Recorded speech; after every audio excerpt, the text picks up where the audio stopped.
As we come together to celebrate the life of Dr. Martin Luther King Jr., we are reminded of the legacy that he and so many other civil rights leaders, such as Coretta Scott King, John Lewis, Rosa Parks, Ella Baker, and so many others, have woven into our history. Their legacy is defined by the quest for equal justice.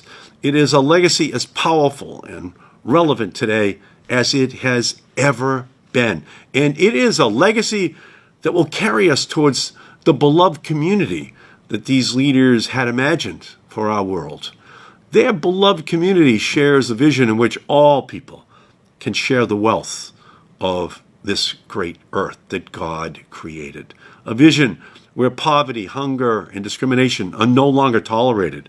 And a vision where we spread love instead of hate to all of those around us. A vision of the world driven by integrity.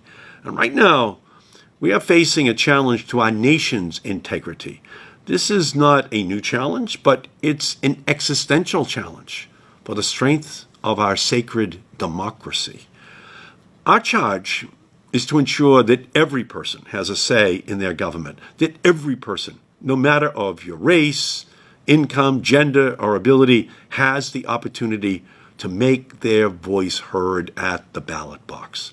For generations, a dangerous coalition of far-right authoritarians and white nationalists have worked to limit access to the ballot box for black and brown people, undermine fair voting districts, and continuously spread disinformation about voter fraud. In 2021 alone, 19 states passed 34 laws restricting access to voting, further disenfranchising communities of color, indigenous people, the poor, young Americans, and individuals with disabilities. It's a plot by the Republicans, by right-wingers, to stop making it easy for those who have historically been discriminated against to participate in the voting process in our country.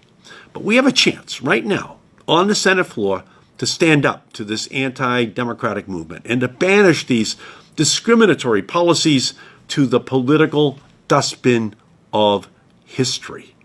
The Senate can and it must take action to pass the John Lewis Voting Rights Advancement Act and the Freedom to Vote Act, and we must abolish the filibuster, if just for this issue, in order to do so.